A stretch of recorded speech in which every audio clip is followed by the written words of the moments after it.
Yo, Irv and Co. Irv and Co. If you're looking for a podcast, here you go. Irv and Co. Irv and Co. If you're looking for a podcast, here you go. Go. All What it right, is, all what it right. ain't, what it's gonna be, man. It's your boy Irv and Co. South Florida's very own traveling podcast, getting to our community one business at a time, highlighting those gems in the city. I say, what's happening, Amanda? How you doing? I am good. I am well. I get to see another day. And that's all I That's what's up. ask. That's what's up. So, like I said, we be highlighting those gems in the city.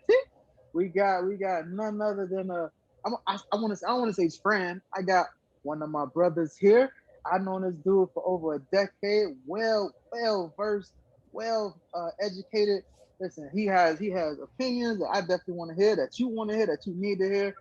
So we ain't gonna prolong it. We gonna bring him right in. What's happening on, brother Joe Wallace? Tell the people what's happening. Hey, yo, here I go. Yes, yes, yes, yes. Hey, brother Irv, man, I want to thank you for giving me this opportunity to be on this platform. Hello, Amanda. Nice to meet Hello. you. Nice to Uh, meet you. yeah, like I said, I'm glad to be, on the Irv and Co show. Thank you for giving me the opportunity to be on this platform, man. It's nothing really new to me to being on a platform like this. I've had some entertainment opportunities in my days of living on this earth, and I'm just happy to be blessed to have another opportunity to do this. So tell, since you say that, tell the people a little bit about yourself. Like who I know who Joe is, but tell the people who Joe is. Like where you can't, like, you ain't just walk in on Irv and Co. Tell the people what you was doing before you got here. Yeah. Oh man, I've been involved in a lot of different things. A lot of different projects. Going behind the scenes with some stuff. I done from playing semi-pro ball to coaching to even did a little rap stint for a little bit. With my What? man Gigolo Tony. Way back in 2002, I was part of an album that he did called The Return. Uh, we did fairly decent out there, but I had a great opportunity and I took it, and it was a lot of fun. It was definitely a lot of fun. With the crowd, I got an opportunity to perform with one of the pioneers of rap, the Sugar Hill Gang, as well as Grandmaster Flash Wow. and the Furious Really? Five. Uh, this was back mm, probably about 7 years ago, 7, 8 years ago. We got a chance to do that because the city, a lot of here, they do this festival in the park, and they had brought the Sugar Hill Gang and Grandmaster Flash, and we had an opportunity to open up for them. That was like a highlight.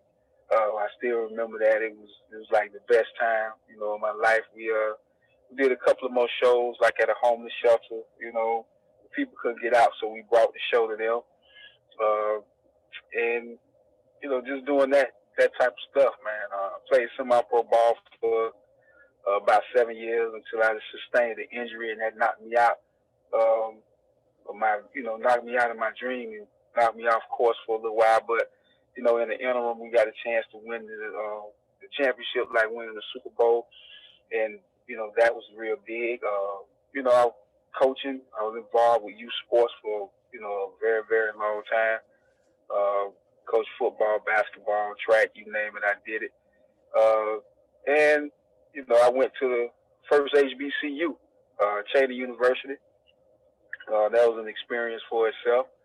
Uh, and man, those are just some of the things that I did. I ended up going back to school, getting my master's in 2018, and I've been on this educational journey so that I can, elevate myself to do, much more in the community. I'm a part of Phi Beta Sigma Fraternity Incorporated, which I'm standing as the first vice president in the fraternity. I'm also a part of organization called NFPBA, National Forum for Black Public Administrators. Currently sitting in that right now. We're getting ready to do a Form 21 project that's going to be coming up this summer. Uh, for youth and just black public administrators throughout the whole state of Florida. And I'm also a part of my brother Irv. We also a part of the Sons of Lamech 300 Masonic organization, which is known as the GOIF. And just trying to stay relevant, in life, and just trying to become, leave my legacy and become legendary. That's pretty much it. So, what you said something I wanted you, if you could expound on a little bit. You were talking about a lot of community work. What got you into doing community service work? It's back when I was in college, man. I came home and I started working, parks and recreation. I did some lifeguarding, and I always was active in the community, but I just started taking things a step further, just assisting and doing things to help others. And one of my jobs I used to volunteer at this homeless shelter before I actually got the job at the homeless shelter. And when I started working with the homeless, it was like more or less, for you not knowing what homelessness was, and for you to work with those individuals, it was compelled in you to ask questions. And it was just so ironic that, the questions and get the chance to interview and talk to some of these people, homeless people, man, just because they're homeless now don't mean they was always homeless. That's and, right. I got to talk to some people who were, had great jobs, and just understanding that, what they went through and some of the decisions and choices that they made that placed them in that position, to be homeless. And it's like they never came up out of it. But the passion that I had and I felt for that, it helped me along the way, because it gave me an opportunity to do some self-reflection, to take a look at me, because I never experienced, homelessness. My mom, she worked, to take care of me and my brother, and, we never experienced no meals on the table or anything like that. And, to just be, in that presence, it's like I was just giving back. And, when I started to doing it, it just came self-rewarding.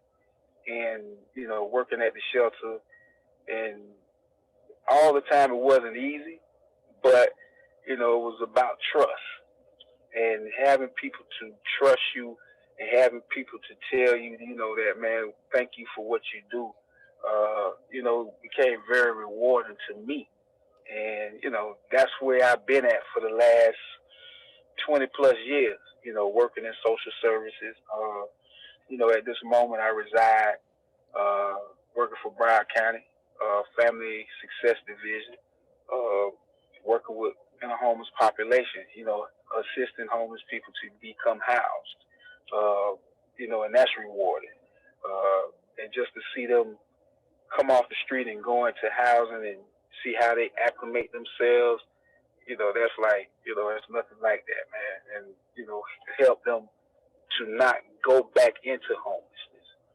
But let me ask you this before Amanda asks you, what do you think your perspective changed, your perspective of life changed once you visited those homeless shelters and spoke to those homeless people? Yeah, most definitely. It changed, and to just piggyback off of that, my perspective on life changed in like 2011, actually. Because back in 2011, I suffered what you call a systemic blood infection, and with that, it put me down, man. For the first time in my life, I couldn't do for myself. For the first time in my life, I was sick as all get out, bro. And and it came from, like I said, I played semi-pro ball for 7 years. I ended up having an injury, sustained a hip injury, which ended my career. And I later on received total hip replacement surgery, in 2008. And 3 years later, believe it or not, this is when the systemic blood infection came. Things lay dormant in that hip, and it made me sick and just knocked me down. Man, it was a rough time. You know, during that period, I had to have surgery all over again. I had to learn to walk all over again. And my experience with that was one, I ended up dying. I died and I came back. But through the process of that, when I coded, it's like I went to this place that was so beautiful and so white, and it was just so peaceful. And it's like when I got to the door, it was like, you know, we're not done with you yet. There's some more work that you have to do, you know, on earth. And it's like, once that was said, it was like I received that. And once I received it, it's like I woke up. And when I woke up, it was like they were bringing me back, you know, and people were all surrounding me, and I'm looking, and I'm like, wow. But it was like the vivid thing of an out-of-body experience, you know, having an out-of-body experience. And, you know, when I tell this story, people are like, you for real? Like, yeah. This is what, you know, I've seen this. This is not, you know, fantasizing anything, man. This was real. And after I came out of that, you know, it's like my whole life changed to where I became very, very, I was always humble, but I became very, very humble. Not taking life for granted no more. Not, you know, from the small things, you know, and just not judging people, but, you know, looking at people for, you know, who they are, and understanding if I was in their shoes, and just looking at life totally different. And that gave me a springboard to where I wanted to do more. And anything that I do now, it's about, you know, if it's talking to people or just counseling individuals, or just trying to get someone, you know, see it in a way that's going to be positive all the time, and, you know, just block out all the negativity. You know, it'll take you in a place, man, to where success is literally around the corner. You know what I mean? But you got to go through some things in order for you to understand what that success means. And, you know, also understanding that even though you may get to that point, you still have to maintain and work just as hard to stay successful and stay relevant, because if you don't, everything that you did will be all for naught. And just as quick as you got there, it'll be the same way that you come down. So, you know, just for me, you know, I changed a lot of things about me in a good way. I learned to do more listening now, and understanding that when you listen to individuals, you can hear the cry for help, you can hear the pain in their voice, you can hear just about everything that they're trying to tell you. And, you know, then I can offer, you know, whatever I'm going to offer to you and how you could get from this point to that point. But, you know, through it all, you know, that's what really humbled me and has me doing more now than I did before. Gotcha. Go ahead, Amanda. I mean, he took the answers to my questions, to be honest.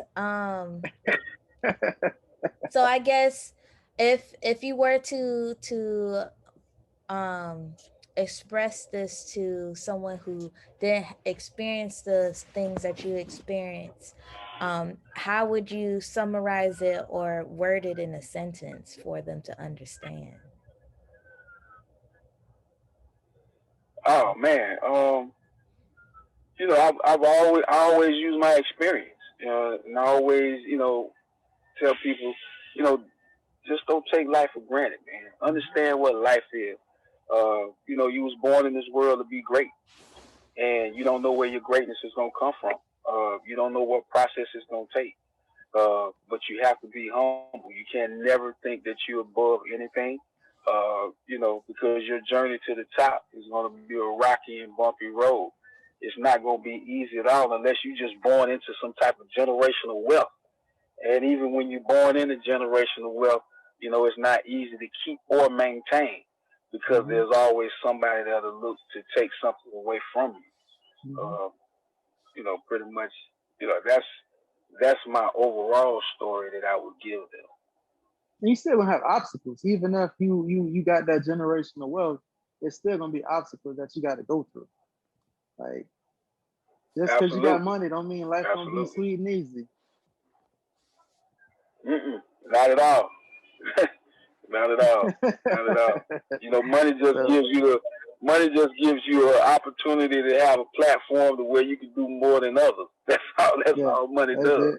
It gives you opportunity to obtain things that nobody else can obtain. But it doesn't make you happy at the end of the day. It don't make you happy. It keeps you at a place to where you won't become destitute or you won't. But because at any given point, man, you can lose everything. Go right back, yeah. You can lose all of that. Yeah. Just by doing something real dumb. You know what I mean? I mean, you look at individuals with money who think they could get away with certain stuff. I look at the guy, Jeffrey Epstein. He had money, but look what he did. And he ended up committing suicide. Allegedly. Look at the people. Yeah, allegedly. I look at the people who. I look at the individuals, out in California who wanted their kids to go to the, USC, and they wanted to, pay for these people to get into the school. Like they didn't earn it, but you wanted to pay for them to get in there. So you got to pay the consequences, man. So it's a lot of different factors and dynamics that go with, having money. But, if you have money, the most gracious thing you can do is donate. That's the most gracious thing you can do is donate, write stuff off, and you'll understand, you'll see more blessings, than you can, you can ever think about. You know what I mean? Because you help somebody else, I got you. When you say that though, do you feel like Irv. my fault, my bad. Time out. Let me sit back. On the play. Let me sit back. Okay. Let me sit back. Time out. You know me. You know how I do. My bad. So, my next question to you is, how do you define community, and what is your take on the community for the future? Community is the people that you have. First of all, when you move into a community, whether it be an apartment complex, whether it be a housing development, you have the people that surround it, and the community is the people. So, if you are someone that move into an apartment complex and you don't know nobody, but the apartment complex has rules and regulations.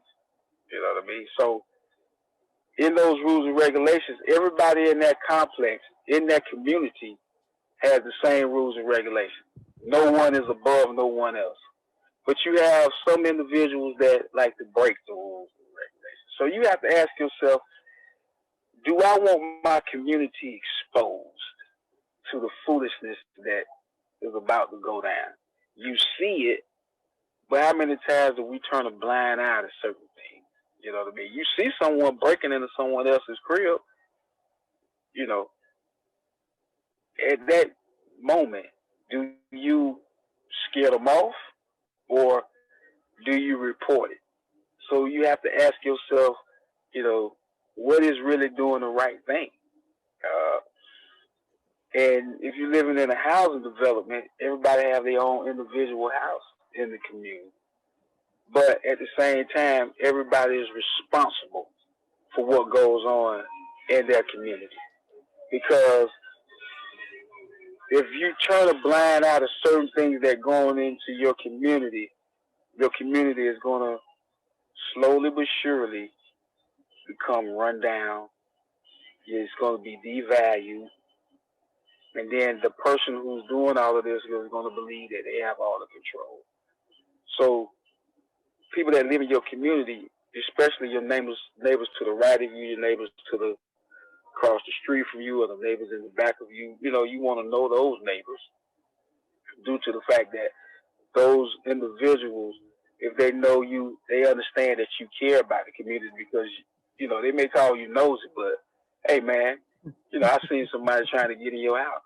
Is that being nosy, or is that saving your house from being broken into? Because just think about it. How many times somebody's house been broken into and you come home and you put your key in the door and you see your house vandalized? That just takes everything out of you, man. Everything about you. But if you got a good community, a strong community, you know, that look out for each other, that's not going to happen. And you keep that type of foolishness out of your community. That's real. That's real. I'm going to be quiet because, you know, I'm ready to go. But I'm going to let you go, Amanda, because, you know, I got so many questions. It's okay, though. It's okay. Yeah, I had another one, too, where what is considered a home, for sure. I had in my mind where it's just like a home is where you lay your head. You have a place to leave all your worries somewhere else other than your mind. I wanted to know what was your take on a home. Well, a home to me is a special place,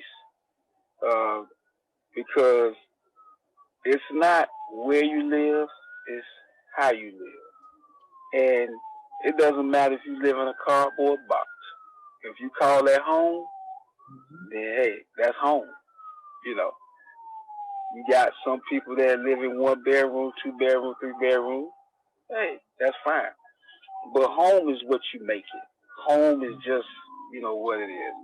And if lying your head in your cardboard box is how you feel, hey, that's just what it is. And believe it or not, you know, when you go in the case in point, I had the opportunity to break down the encampment that was in front of the library back about 3 years ago. And when I tell you about this encampment, they called it home. And they had everything that a city would have. They had someone in there that was a mayor. They had someone in there that was a president. You understand? And if you did not fit the criteria to be a part of this, meaning that if you were not homeless, you had no business in the community. Everybody down there had tents. And each person had their tent set up the way that they wanted it to, the way that they wanted. And they called it home. So no one could ever tell nobody about, you know, what's home. You know, home is what you make it. Home is where you know, how you feel. Home is just that. Because the standard that everybody sees is that, you know, you must live here, you must live there. Yes, I get it. No one's supposed to live outside. But it's a choice that you make.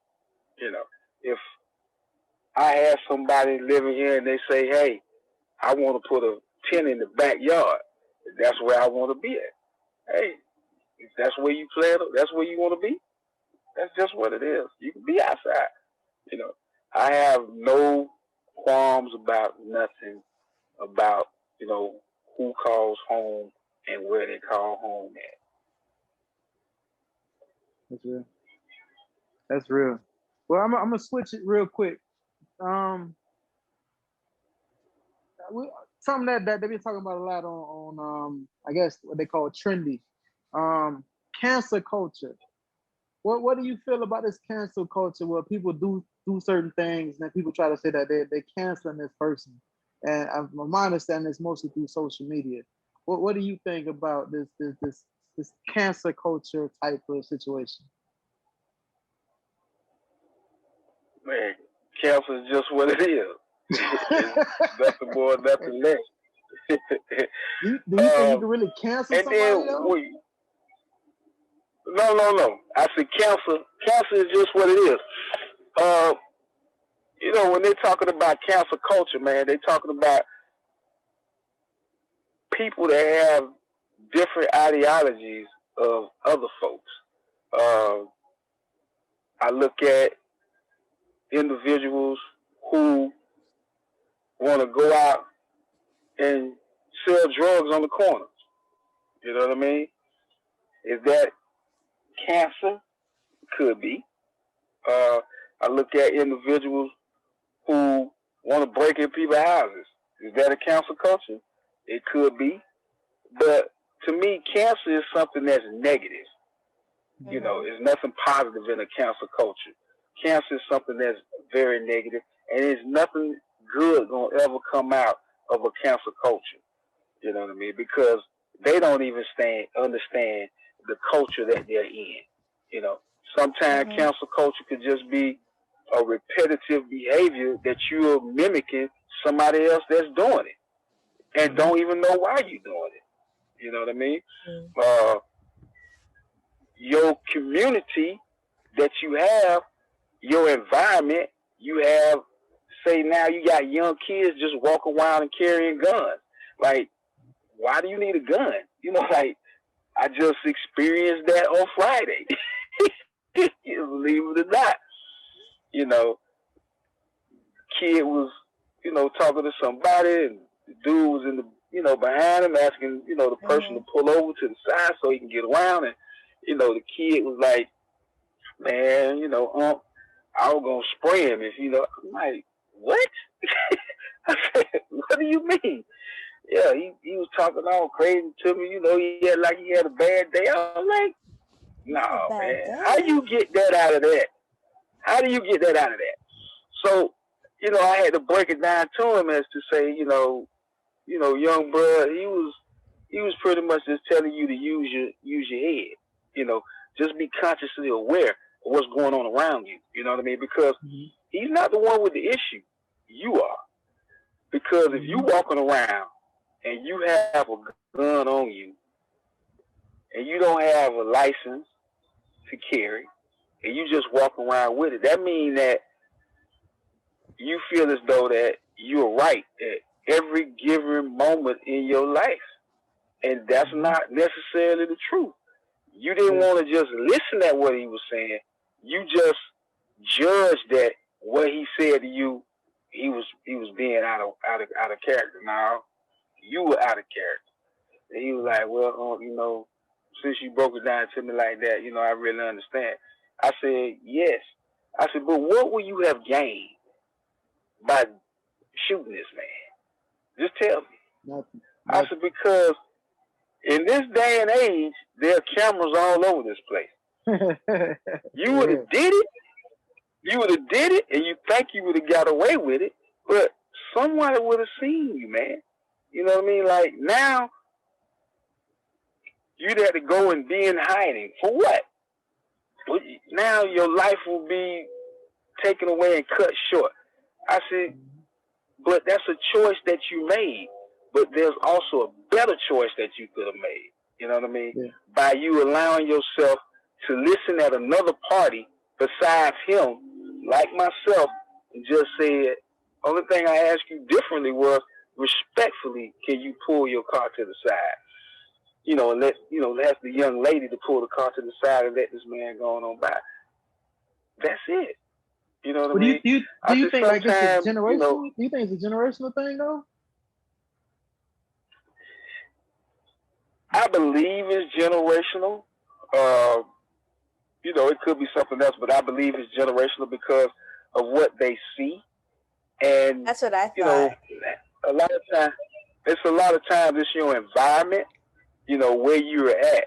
Because if you live in a particular area, and in that area, it's always some type of violence because no one. It's like the crab in a bucket syndrome, man. You put crabs in a bucket, and every time the crab try to get to the top, you pulling them back down. Might pull them down, yeah. Yeah. And so it's like, okay, what can I do to make myself better? but it goes back, you ask about cancer. You either going to try to, make the situation better for yourself and try to teach, you understand, that that's not how this go. We have to look out for each other, but this ain't the way we look out for each other. You know what I mean? Because everybody that come in the neighborhood is not bad. They're not coming in to take over, but they have been brainwashed by older individuals who are out there doing the same thing. Because there's an old saying, if you're doing the same thing at 50 that you did when you was 20, something is really wrong with you, man. I mean, you haven't take heed to nothing that nobody has tried to tell you for the last 30 years. And that's sad. Yeah. You know what I mean? It's very sad. Yeah. Go ahead, Amanda. Okay, so what I was gonna say, right? Since we were on about violence and what's going on and what we're exposed to, I was gonna ask you what's your take on the police brutality and it being televised everywhere, and what is the next steps that we can do as a community to push on forward? Well, police brutality was going on before I was even born. These places where these things are happening at now, they've been going on in those towns probably forever. It's just that now there's cameras that is exposing, all of this foolishness that's going on. And everything is not caught on camera. But just as the instances with the individual over the whole for the last week been on TV, the guy who got beat and died 2 years ago. Before George Floyd was even, before that case even came about, The thing that we have to do as a community is, the first thing, it has to be police reform. We all know that police write fictitious reports. I've been a victim of that. Back when I was growing up as a young boy, Fort Lauderdale Beach, out there, having a great time, and we ended up getting in some trouble with some guys that did something else. We retaliated, and the police, instead of them trying to get a handle to see what happened, they automatically threw us in handcuffs. They let the white kids go, but they put us in handcuffs. I was the last one they put in handcuffs, and I couldn't understand why, but it was to the point he was like, well, you're causing a disruption. And I'm like, how do I cause a disruption? Saying that a crowd was growing, and I still to this day don't understand what that meant. But, police have to be better trained in, they say that it's situations that happen and they have to react real quick. But you were trained for that in the academy, actually. It's that when you get out into a real life situation, every traffic stop does not deserve a beat down. Every traffic stop does not deserve a beat down.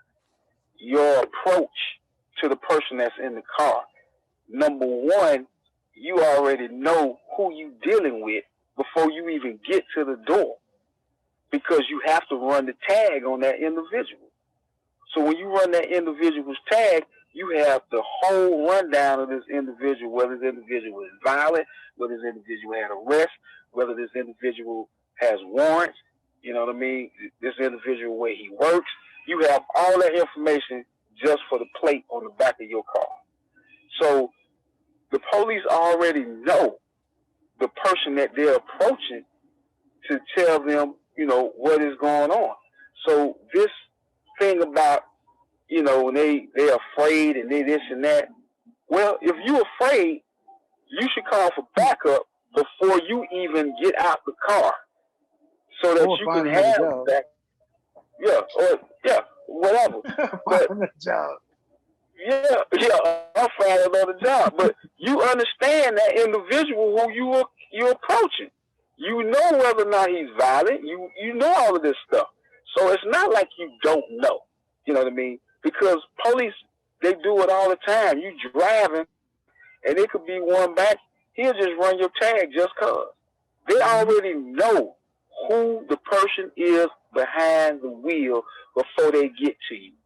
They already know how they should deliver themselves, the delivery should be. They already know that.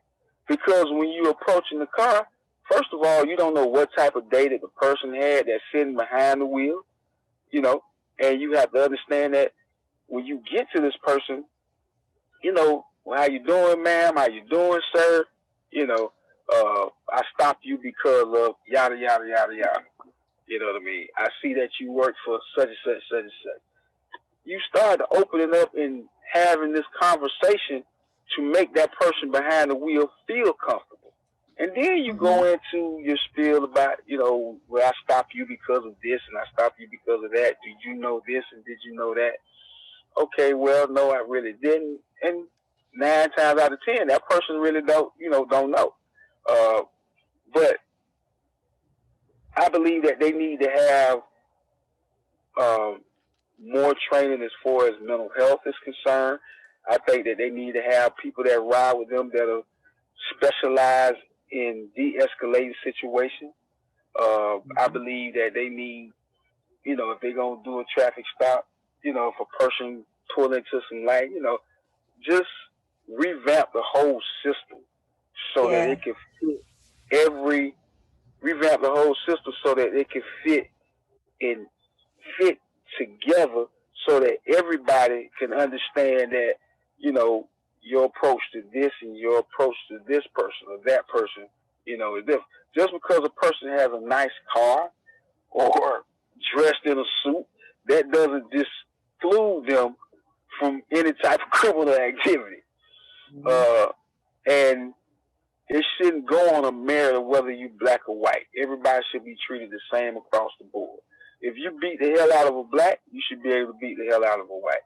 And, you know, they make decisions and choices on that. If you get in a high-speed chase and the person finally stops for you, okay, yeah, they did something wrong, but if they stop and they get out, does that deserve that you snatch them out the car, you tase them, you kick them, you punch them?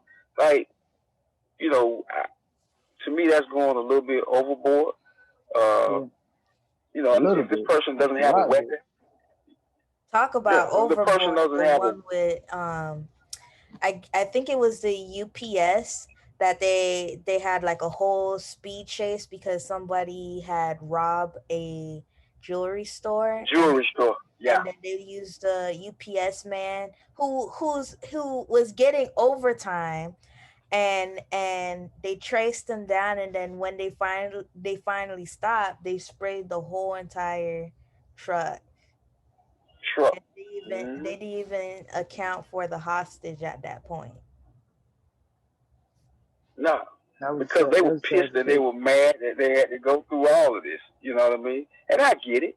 You know, it's a high volatile job, but at the same time, you know, you have to be mindful of everybody that's around you.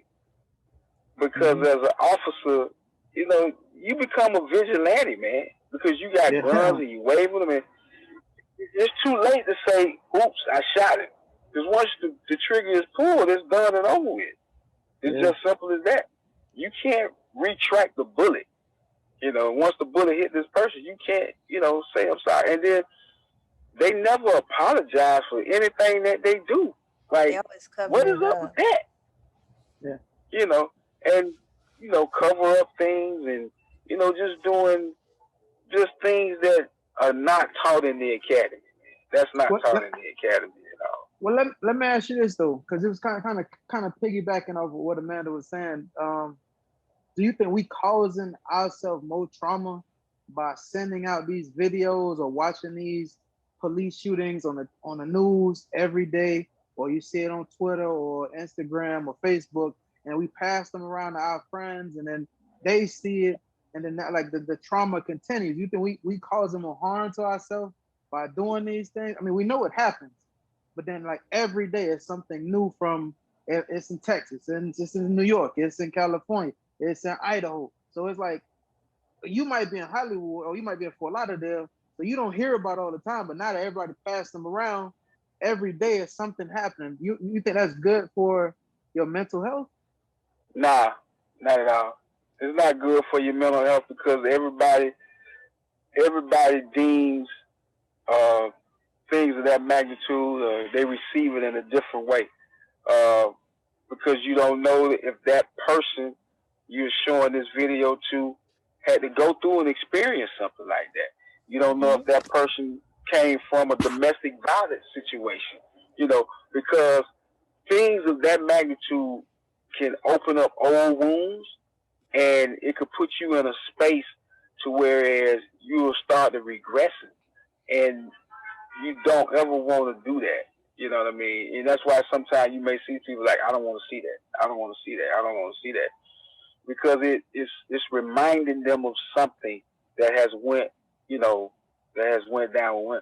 And I'm glad that you asked that question because just over this past weekend, they was talking about the beating of this black guy, Ronald, what's his name? Ronald? Yeah, Mr. Green.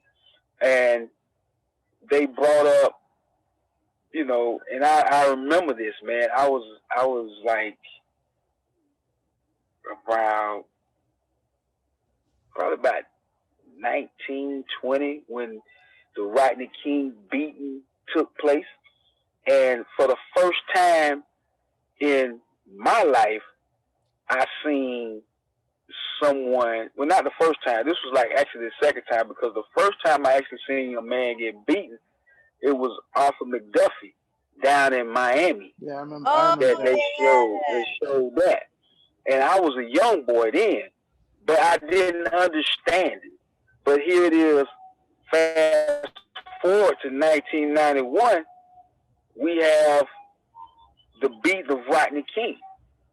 And that was just like, when they showed that clip yesterday, I was like, damn, man. This brother, I'm talking about, they was coming from every angle on this dude with billy clubs. Like, this was what they supposed to do to this brother. And that type of, seeing that video, it brought back memories for me and seeing that this dude took this beating. I mean, for like a good 10 minutes, they hitting him with billy clubs and just beating this guy like, he really deserved to be beat like that. I was like, when I seen that yesterday, and I fast forward to now, I'm like, this is the same thing, man. This is the same thing.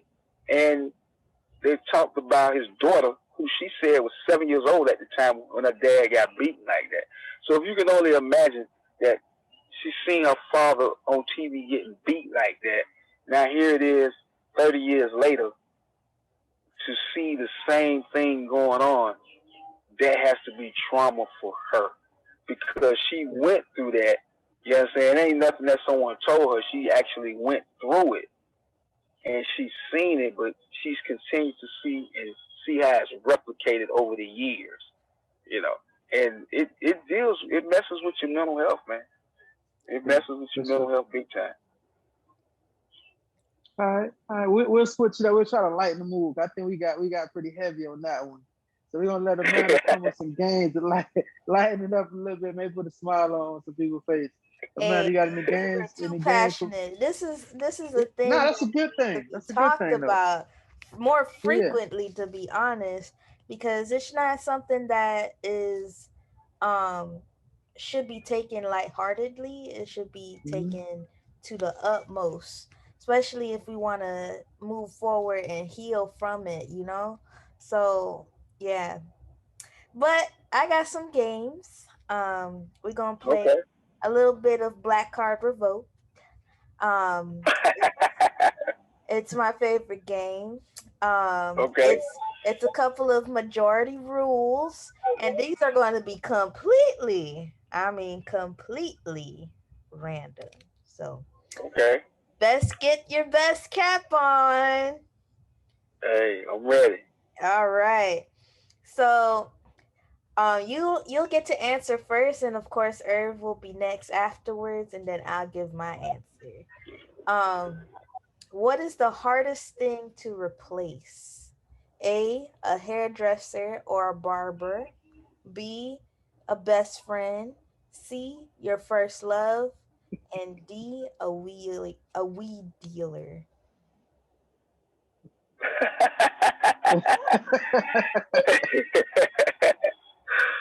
You say a weed dealer. Yes, I did. And I don't mean mulch neither. I think the hardest thing to replace is the best friend. Because when you talking about a best friend, man, that means that you have confined a lot of things in this person that they're gonna go to their grave with. And when you have a best friend, there's nothing like that person because you literally trust this individual with everything that you got. And that's just a best friend, man. That would be the harder thing to replace. Your first love, that's replaceable. Weed man, that's replaceable. A hairstylist, that's replaceable. A barber, that's replaceable. I don't know about the barber. You gonna have to go through a couple before you get that one that's one day. You know what I mean? But it's not like a best friend. Because a best friend could be somebody that you've been friends with since you've been knee high. You know what I mean? And y'all grew up doing all kind of stuff together. They know more about you than you know about your damn self. You know what I mean? So Irv's your best friend? A best friend. Irv's your best friend? Huh? Irv's your best friend? Is Irv is a friend. That's my brother. He's more than a friend. That's my brother. You know what I mean? Okay. That's my brother. It's hard to replace him now. It's hard to replace him because, like I said, he came on. It's been a decade that I know Irv, man. He's been the same guy. He's been the same guy since I met him. He's been the same humble dude from humble beginnings, man. And, there's nothing bad to say about this brother at all. You know what I mean? And confident, I can go to this brother and confident because, at this moment, we are an extension of each other. We are an extension of each other, and we do the same things mostly. You know what I mean? And I walk in his footsteps just as well as he walked in mine. And in that retrospect, is more or less, knowing this brother for this long, we was on the same journey. Then the journey got rocky. We got back on the journey again. It got rocky. Now we back on the journey again. And, this time it seems as though this journey is going to be, a smooth journey. But regardless of the journeys we've been on, we connected to the hip like twins. You know what I mean? At this moment. So regardless of what or however it go, we bonded together by the brotherhood, and I could take things to him in confidence just through the obligation that we took together. You know what I mean? Mm-hmm. That's just that. So Irv, you're thinking of best friend as well? Yeah, best friend for sure. Oh, I was gonna add my little answer. I would say go ahead. Family. You was gonna say hairstylist. Oh, I thought you were gonna say hairstylist. Nah. Family. Family is the hardest thing to replace. All right. What's the next one? Ooh. What might someone say when they're about to lie? A, what I gotta lie for? B, believe what you want. C, huh? What had happened was. That's it right there. You know what? I like what had happened was. Yeah, I'm going with that one.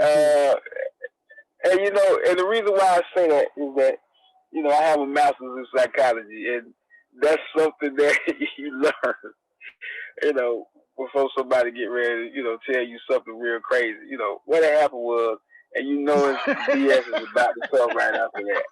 Man, I thought it was black people stuff. I didn't know it was a science to it. It's very much so All right. The barbecue is going to be fire if they cook with this sauce. What sauce is it? Ooh, man.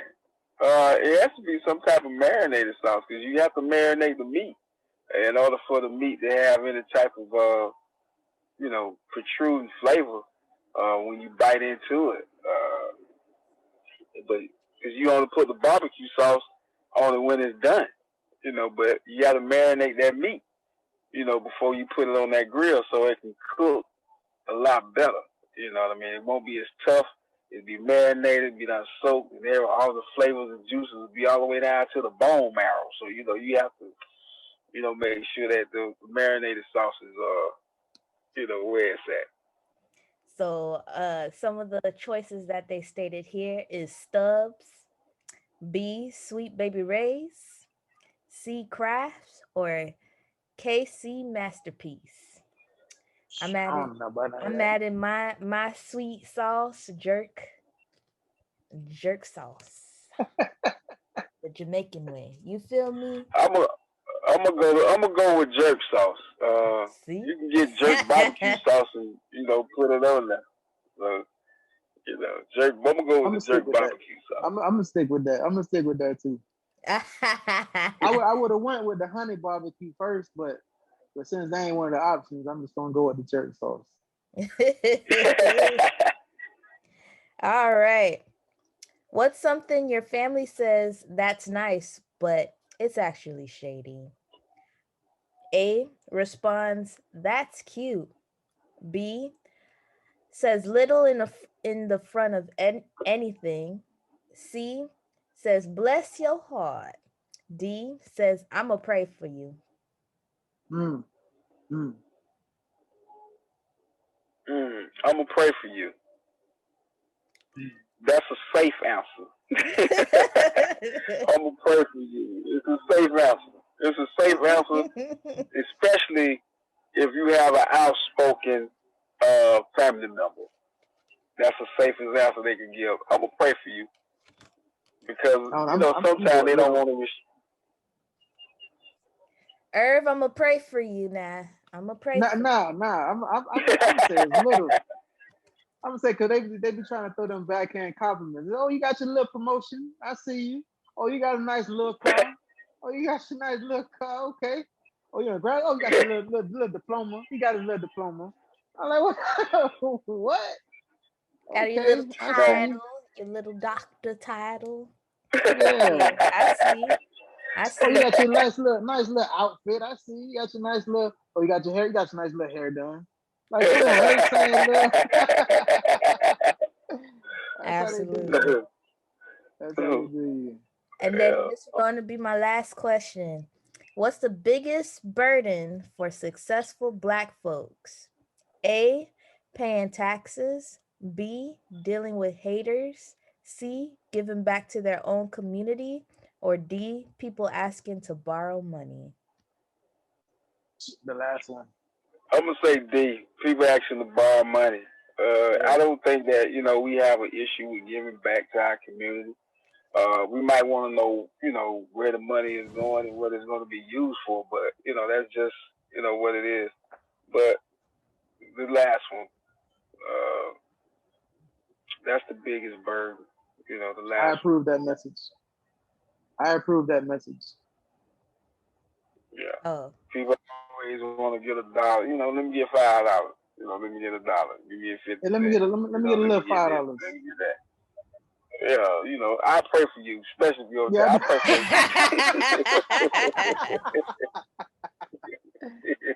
Hey, and then when they want it, when they need it, when you want it back, they get stank. You want them funky $5? You want them funky $5? Yeah, you want them funky $5? Yeah, Exactly. They do that there. Exactly. Yeah. You don't need them funky $5. So you don't need them. You don't need them. I got one question before you tell the people how they can find you and anything else you got going on. My last question for you is, did you see Coming to America 2? Oh and my if you goodness. did, what's your take on it? Oh I didn't goodness. see the movie, brother. I haven't seen it yet. I'm gonna look at it. Man. I'm gonna look at it. It's. I used to be a movie fanatic, but at this juncture in my life, I really don't have time to watch too much TV.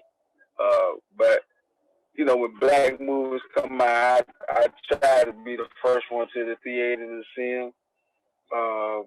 And from just understanding, I seen Coming to America 1, and to me, just from the clips I seen from Coming to America 2, if you didn't see 1, you're not gonna understand what 2 is about.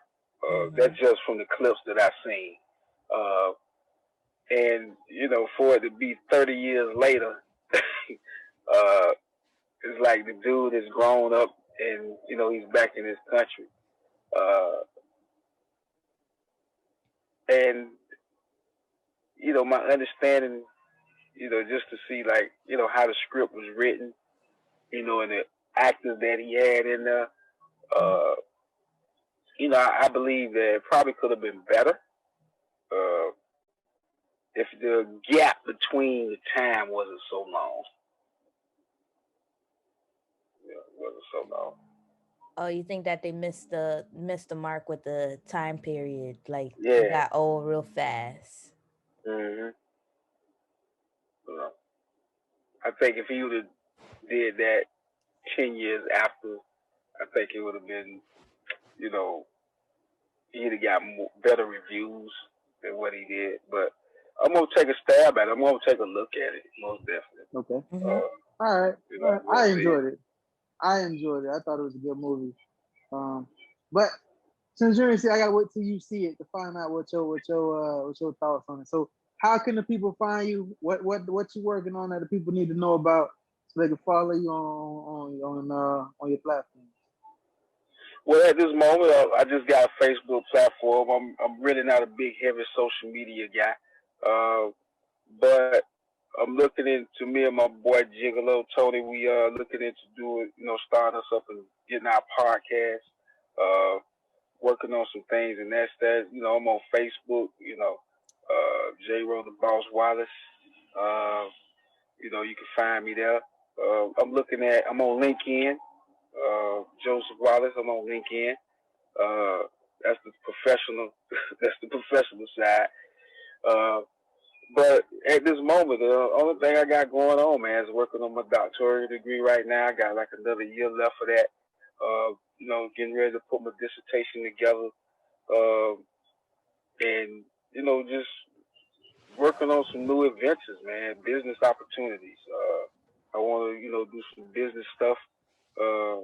Nothing to the magnitude of selling anything. I can't sell nothing, but more along the lines of some sort of, community type project and put some stuff together so that I can potentially help people in a way that they need to be helped. Gotcha. Dope. Got anything else for the people before we get up out of here, Amanda? No. Hey man, just I want people to be prosperous and just be conscious and just understand what's going on around you. Let's think before we speak, so we won't talk out of turn. Let's not judge each other. Let's use the platform what they really are for. Just keep things in a perspective and have a positive attitude about a lot of things that are going on.